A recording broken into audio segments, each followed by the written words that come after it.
Hello everybody, Epic Creeper TNT decided to partner up with me, Springtrap, to do his top whatever videos. He's too lazy to actually use his mic, but we decided since I have an extremely popular YouTube video, then we'd partner up on this. BTW, the video I made is in the description. The first top 10 video Epic has chosen to make is a top 10 TESTMACORONI Games. TESTMACORONI is a Twitch user who Epic is friends with, and they both make games. This countdown is for Test's games up to this point, with the most recent release from this recording being Quest 3 Stinky Onion. By the way, spoiler alert for most of Test's games, so without further ado, speaking in Epic's place, here is number 10.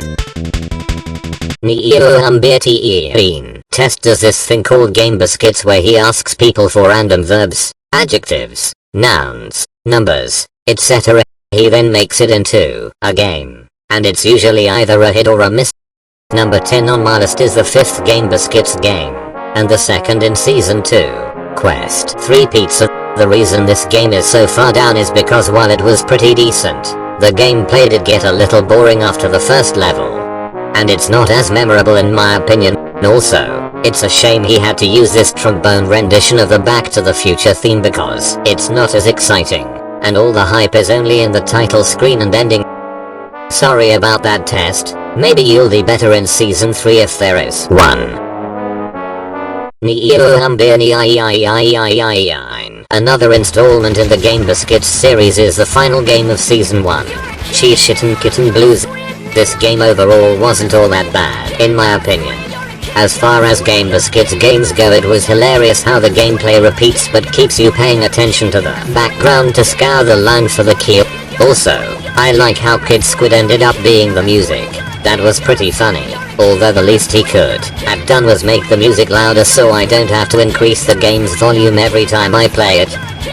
Oh, also, Wade is a shit, so if you're watching this, Wade, just know that I'm never forgetting that quote. Yet another Game Biscuits game makes it onto the list, since a lot of Test's games are Game Biscuits. That could be expected, I guess. Anyways, Quest 3 something was the first game of Season 2, and the best by far. What a way to kick off a new season of whatever the hell this is. The reason this game is so much fun and timeless is because the character is memorable. You're strawberry ice cream on an office chair with the pirate emote, and you have to actually pay attention to not hit the obstacles as you fly through the sky. The best part is the well-picked music. We lucked out with this one, because it's Muffin Time. Really fits and hypes you up to keep playing as it's very upbeat. Also, the final boss was Shitty Randall, which was during the Rondon era, so that was very effective too.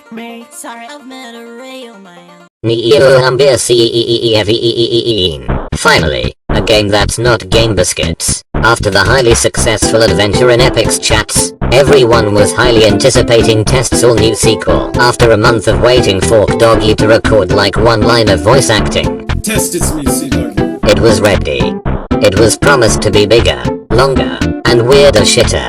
Unfortunately for Test, it kinda didn't meet my personal expectations. It felt kind of short to me, and lacked the original charm that the first one had. It was sort of, as Test once put it, a joke with Big Gay Epic being the punchline, and no one found it that funny. To me, the most memorable part is the opening song with M Hippie, or the furry dance thing. It was a good game, but it just came out at a bad time mostly, as that was the dark era of my Twitch stream, when no one showed up anymore.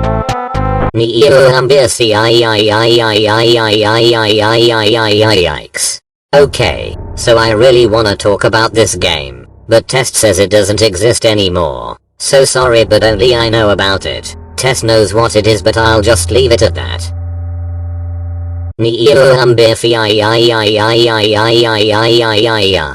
Here's a game from Test's third major game series, and the first one to officially end thus far. Five Nights at Snowman's did as good a job of coming out of nowhere and surprising us all as Cheese Blues did. It featured Jagged as voice actor of Ness's dad, which was fucking hilarious, a funny story, and somewhat actual gameplay. All you do is click on the door when the noose appears. but still, it was something new and different from Test's usual stuff at the time, and overall very entertaining, although it ends after the first 2 nights. Also this ending is kinda yeah. Next on this list is what's probably Test's most potentially difficult game, and also the one that feels most like a real game to me. In 5 Nights at Nooseman's 3, the final chapter, you take control of Spiteful Crow for the final time, but unlike the prequels, you have to guard Pokey's house to get armor for Ness. And in return you can do Ness Mom like in the first 2 games of course. This game is notable for having all 5 nights, and each night is different. You have to watch your power as you deal with Noosetrap, Mr. Saturn Fakeouts, Phantom Nooses, Golden Noose Man, and even Rope from Mother 1. This game can be difficult if you don't know the trick to closing the door, and it's always fun times all around. Number 3. This is one of Test's most recent games, and it was a prequel to the Adventure in Epic's chat series. Since this came out plenty of months after the movie, we were all hungry for another installment, and by golly this brought it. It had everything we'd want in a prequel: a sock monkey with a dick, explanations, blue boaties, big gay test, the Ghostbusters, Gigas singing, and Kermit. This game was really good, but it seems that a majority of it was just cutscenes, which isn't a bad thing, but just wanted to point out that the gameplay level was low. Overall, it's a really entertaining experience and very satisfying to explaining some things that people might have been curious about, like who Professor Peacock is, how Test lived forever, and the cloning machine's history. This game. This was Test's first game that he made for a Twitch audience of me, Slosh, and any others who came usually. I don't know how involved Wade was at the time, but he definitely existed. Cheese Blues was the first game Biscuits creation, and I had no idea what to expect as I opened the exe and looked at the title screen. What I got was exactly what I should have expected. I mean, of course they'd give him Uncle Fucker. What's going on here? Of course they'd give him the photo guy from Earthbound. And most of all, Fat Toy Freddy. It was hilarious and perfect in every way, shape, and form. And I'll never forget my initial reaction to playing Test's first game. I have to admit, I am scared. Oh, Jesus. What did you guys do? You should have seen this one coming. This game caught me way off guard. Test told me he'd make a game based off my chats and I never would have expected a masterpiece such as this. This game included everyone in it, and captured everything that the Twitch chats was at the time.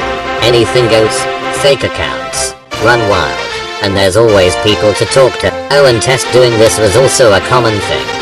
My internet was down the day this game came out, and as a result I ended up wasting all my phone's data just to stream this, and damn nothing had ever been more worth it. This game was clever, had the humor, and the biggest surprise for a final boss ever. Just look at my original reaction. Oh my god, the source was Shrek! So it was you who Oh my god! those fake accounts. Overall, Adventure in Epic's chats is, well, epic, and I'm sure no game will ever top it, but you never know. I do think the movie is better. The smut we must stop, the trash we must smash, laughter and fun must all be undone. We must blame them and cause a fuss before someone thinks of blaming us.